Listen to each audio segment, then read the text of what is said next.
Hello and big welcome to all of you students. Here I am again, your teacher Sudipta Nath with kinematics and theory of machines. And today we are discussing about the third part of the module 2, that is on slider crank mechanism.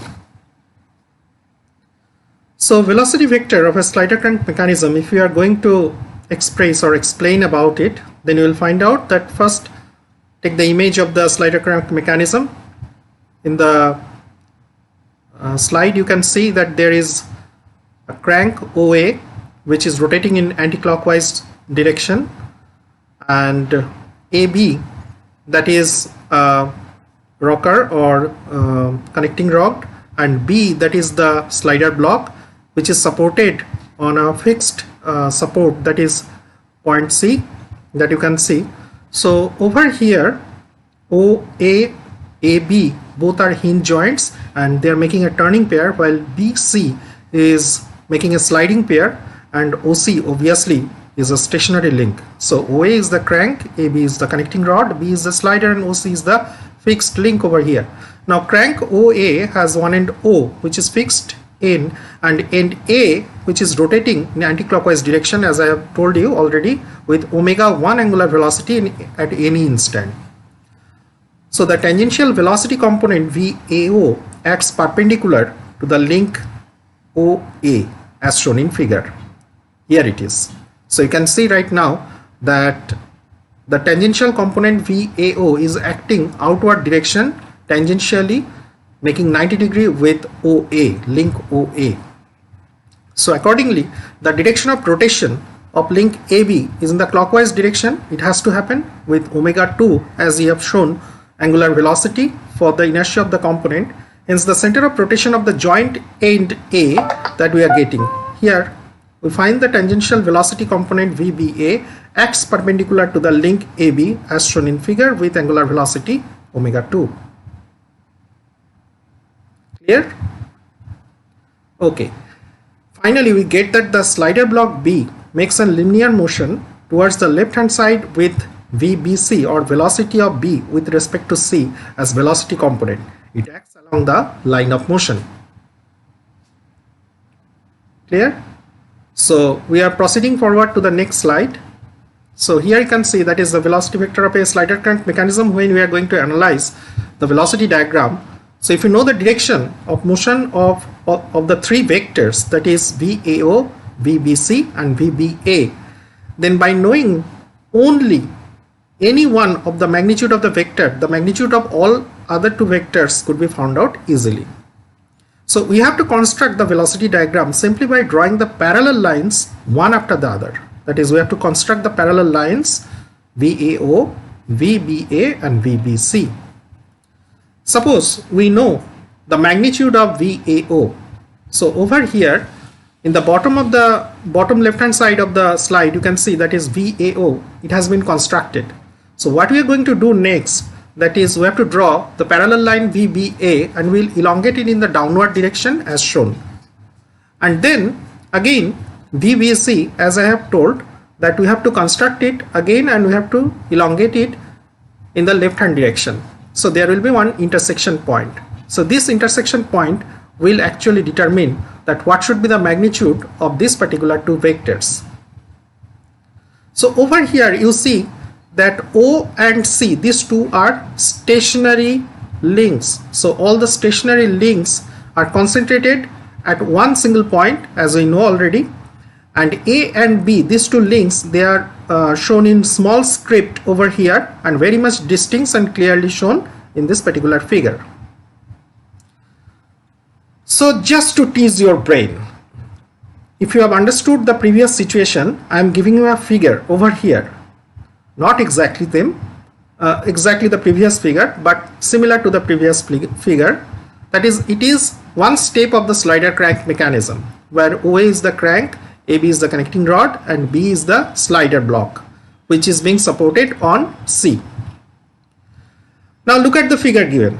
Try to figure out the tendency of direction of rotation of the link AB.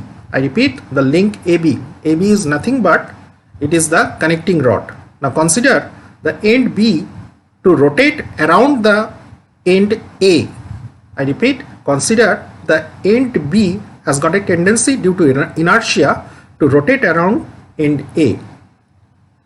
Now try to draw the velocity diagram of the given slider crank mechanism, approximate slider crank mechanism, if you can.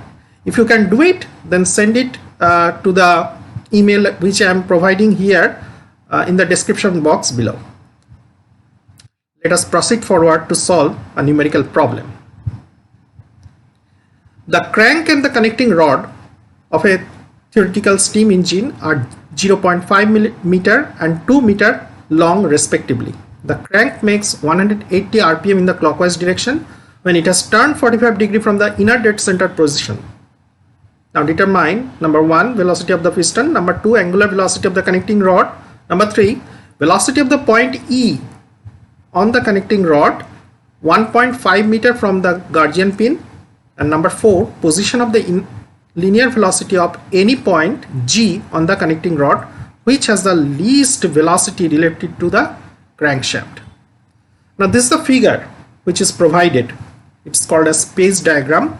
So over here in the space diagram you can see that is O to B is denoted by the crank which is having a length of 0.5 meter, B to P, that is actually the length of the connecting rod which is 2 meter long, and over here B to E, it has got a particular length, and B to G, that also it is provided over here, and it is rotating in clockwise direction with angular velocity of 180 rpm which is provided. Now inner dead center and outer dead center, everything is very much clear. So what we have to do, that is omega, that is the angular velocity of B with respect to O, that we have to find out first. That is 2 pi into 180 by 60, so we are getting 18.852 radian per second. Now since the crank length OB equal to 0.5 meter, therefore linear velocity of B with respect to O, or velocity of B, because O is a fixed point, that is velocity of B with respect to O, that is angular velocity multiplied by the length of the link, that is 18.852 into 0.5, that is 9.426 meter per second, which is perpendicular to BO link. So continuation, that is velocity of the piston, if you want to find out. So first of all we have to draw the space diagram, the some suitable scale. Now draw the vector OB perpendicular to BO to some suitable scale to represent the velocity of B with respect to O, or velocity of B, such that the vector OB, small o small b, that is equal to VBO, or velocity of B with respect to O, that is equal to 9.426 meter per second. Then from the point B, if you are having any doubt, then you can pause this video and repeat my words once again and just return back and then just go through it again and again. Okay. So from point B, draw the vector BP perpendicular to BP, link length BP, capital B, capital P, to represent the velocity of P with respect to B, that is velocity of P with respect to B. And from the point O, draw the vector OP parallel to PO to represent the velocity of the P with respect to O, that is velocity P with respect to O, VPO. These vectors, they are going to intersect at point P, small p, which is very much horizontal in nature, and you can see on the given diagram, which is the right side of the slide. By measurement we can find the velocity of the piston, that is P, that is velocity P with respect to O, that is vector OP, that is 8.15 meter per second. Approximately we are going to get this value if we are doing it correctly. So we are getting one particular part of the answer. So next, angular velocity of the connecting rod, that we have to find out. So from the velocity diagram we have find that the velocity of P with respect to B, that is VPB, that is vector B with respect to P, that is 6.8 meter per second. Since the length of the connecting rod PB is 2 meter, therefore angular velocity of the connecting rod, that we are getting omega PB, that is VPB by PB, that is 6.8 by 2, that is 3.4 radian per second in anti-clockwise direction. Remember, whenever you are finding out the angular velocity of any particular link, do not forget to mention whether it is rotating in clockwise or anti-clockwise direction. It is very much important, otherwise you may lack some mark. Now velocity of point E, capital E, on the connecting rod. The velocity of point E on the connecting rod is at a distance of 1.5 meter from the Gaussian pin. So PE, that is equal to 1.5 meter. If you are having any doubt, just skip the previous two slides and return back and see, have a look that I have told over there, that is P equal to 1.5 meter, which is determined by dividing the vector BP at E in the same ratio as E is divided in PB. Now join OE. The vector OE represent the velocity of capital E. By measurement, we find that the velocity of point E, that is V equal to vector OE, that is 8.5 meter per second. That is the answer.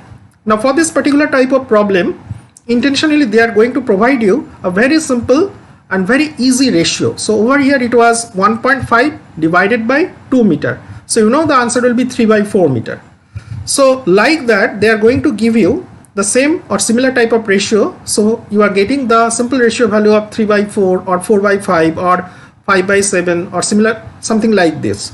So over here you are going to get 3:4 ratio or 3 by 4 ratio, that is from B to P and P to E, like that.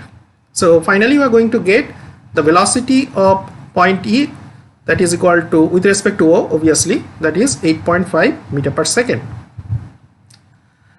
So as I told, simply just do the same thing. Now for the other part of the problem, that is position and linear velocity of the point G, this is the most important part, on the connecting rod which has got minimum velocity related to crankshaft. Now least or minimum velocity. Otherwise, if you are making the velocity diagram, you cannot find out, because least or minimum velocity, that is nothing but from a particular point, if you draw a perpendicular on that particular line, then only you are going to get the minimum distance or least possible vector value. That is, the magnitude of the vector will be minimum or least. So in this situation also you have to draw a line, that is VG, as you can see on the given figure, that is OG, small o small g, you have to draw, which is making an angle of 90 degree, which is perpendicular from point G, and it is meeting at point O. So finally you are going to get a vector, that is VG, with respect to O. So we find that the vector VG equal to 5 meter per second with respect to the scaling factor. The position of the point G on the connecting rod is obtained as follows. Now BG by BP equal to small bg by small bp, that is nothing but capital BG by capital BP, or capital BG equal to BG by BP into BP. So all the values, previous values, that as we know, that is BG equal to 5 and 6.8 equal to BP. So multiplied by capital BP, that is nothing but the 2 meter. So we are going to get the value of capital BG, that is 1.47 meter. So this is the answer that finally we got.